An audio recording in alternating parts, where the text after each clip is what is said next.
की मम्मा तिथे पापलेट फ्राय आणि कोलंबीचा रस्सा बनवशील? ठीक आहे, बनवते.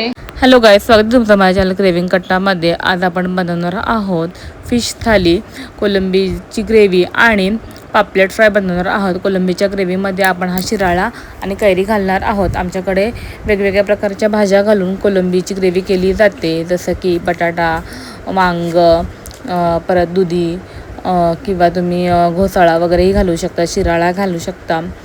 अशा वेगवेगळ्या प्रकारच्या भाज्या घालून कोलंबीची आमटी करतात आमच्याकडे. तर आता आपण शिराळा घालणार आहोत. शिराळा कट करून झालेला आहे. आता आपण फोडणीची तयारी करत आहोत. त्याच्यासाठी कढईमध्ये तेल गरम केलेलं आहे, लसूण आणि मिरची घातलेली आहे. त्याच्यानंतर त्याच्यामध्ये मसाला, हळद घालून आपण घ्यायचे आहे. त्याच्यानंतर आपण ज्या कट केलेल्या भाज्या होत्या त्या घालायच्या, त्या परतवायच्या चांगल्या. वाटण घातलेले खोबरं, कोथिंबीरचं ते घालून झाल्यानंतर त्याच्यामध्ये आपण क्लीन केलेली कोलंबी घातलेली आहे, मीठ घातलेले वरून. सगळं व्यवस्थित मिक्स करून ते वाफून घ्यायचं 5 ते 10 मिनटं. पाणी नाही घातलेलं आहे, असंच वाफून घेणार आहे मी. हे एकदम फ्लेम स्लो ठेवायची आहे गॅसची आणि ते वाफून घ्यायचं. 10-1 मिनटं वाफलं का मसालाही चांगला शिजतो, भाज्याही आणि कोलंबीही शिजेल आपली व्यवस्थित. तर दुसरीकडे आता आपण जे पापलेट होते ते मॅरिनेट करून घेणार आहोत. त्याच्यामध्ये आपण आगळ घातलेलं आहे, मीठ, हळद, कोळी मसाला घातलेला आहे, लसूण घातलेला ठेचलेला.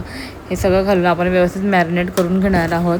मॅरिनेट झालेलेच आपले पापलेट हे.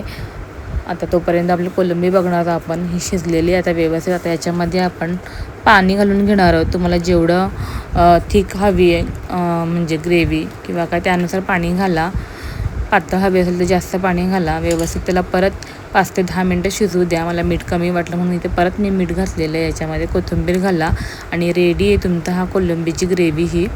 आता आपण पापलेट फ्राय करण्यासाठी इथे रवा घेतलेला आहे आणि त्याच्यामध्ये तांदळाचं पीठ आहे, हळद, मसाला घातलेला आहे आणि मीठ घातलेलं आहे. हे सगळं व्यवस्थित मिक्स करून घ्यायचं आहे. याच्यामध्ये पापलेट आपण कोट करून घेणार आहोत. दोन्ही बाजूने व्यवस्थित कोट करून घ्यायचे पापलेट आणि ते आता आपण शालो फ्राय करणार आहोत तव्यावर. एकीकडे मी तेलही गरम करत ठेवलेलं आहे तव्यावर.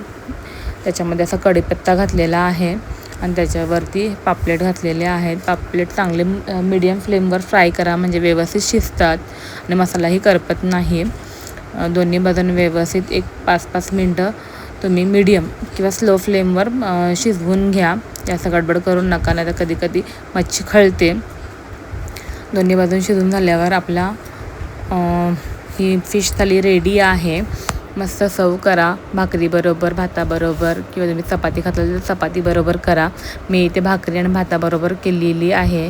तर माझी रेसिपी आवडली असेल तर नक्कीच माझ्या चॅनलला फॉलो, शेअर, सबस्क्राईब करायला विसरू नका. अशाच जर तुम्हाला वेगळी कुठली थाली बघायची असेल व्हेजमध्ये किंवा नॉनव्हेजमध्ये तर नक्कीच कमेंट करा, त्याही मी तुमच्यासाठी घेऊन येईल. धन्यवाद. तेच कर आणि सांग मला कशी झाली आहे. Mamma yummy. आवडली?